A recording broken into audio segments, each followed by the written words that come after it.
अलैकुम रहमतुल्लाहि व बरकातुहू। साहबा ने पूछा, आप अपनी उम्मत के लोगों को कैसे पहचानेंगे?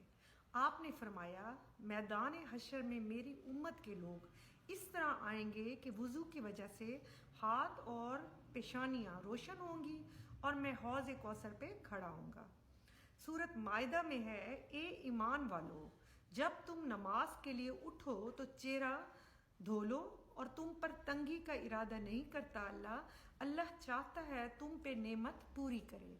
हदीस में है, मेरी उम्मत को क़यामत के दिन इस हाल में पुकारा जाएगा कि वज़ू के निशानात और चेहरे, हाथ पांव रोशन होंगे।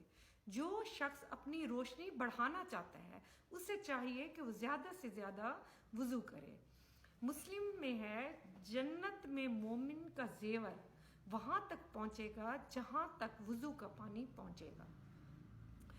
मुस्लिम में है, जो बंदा वज़ू करता है, चेहरा धोता है, आँखों से किए गए उसके गुनाह धुल जाते हैं। उसके बाद जब वो अपने हाथ धोता है तो जो उसने हाथों से गुनाह किए होते हैं वो मिट जाते हैं। उसके बाद जब वो अपने पाँव धोता है तो जो उसने पाँव से गुनाह किए होते हैं, चल के जहाँ जाता है या कोई गुनाह करता है तो अल्लाह ताला वो गुनाह उसके मिटा देता है। हदीस में है, नबी करीम ने सहाबा से कहा, मैं तुम्हें ऐसा अमल न बताऊं जिससे अल्लाह ताला तुम्हारी खताएं माफ़ कर दे और तुम्हारे दर्जात बुलंद कर दे। सहाबा ने कहा, या रसूल अल्लाह, क्यों नहीं, ज़रूर बताएं। तो आपने फरमाया, मुशक्क़त और नागवारी के बावजूद वज़ू करो।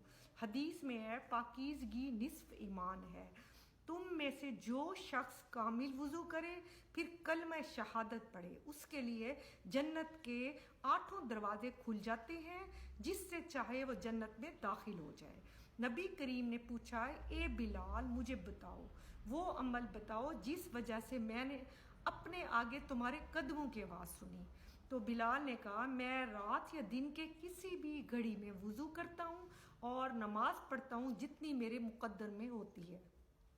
हदीस में है, जो शख्स वज़ू पर वज़ू करता है उसे 10 नेकियां मिलती हैं। मिशकात में है कि जन्नत की कुंजी नमाज है और नमाज की कुंजी वज़ू तहारत है। ऊंट का गोश्त खाने से वज़ू टूट जाता है, नींद आने की वजह से वज़ू टूट जाता है। एक वज़ू से हम कई नमाजें पढ़ सकते हैं। अगर फिर भी हम वज़ू कर रहे हैं तो उसका हमें बहुत ज़्यादा सवाब मिलेगा। हमें चाहिए कि हम जिस वक्त मौका मिले हम वज़ू करें। रात को सोने से पहले हमें वज़ू करके बिस्तर पे जाना चाहिए। एक फरिश्ता पैदा होता है जो पूरी रात उस शख्स की नेकियां लिखता रहता है। तो हम जितना वज़ू करेंगे इससे हमें हमारे गुनाह माफ़ होंगे, हमारे दर्जात बुलंद होंगे और मुझे उम्मीद है आप लोग भी वज़ू ज़्यादा करेंगे और अल्लाह ताला मुझे भी तौफीक दे कि मैं ज़्यादा से ज़्यादा इन चीज़ों पर अमल कर सकूँ। आमीन।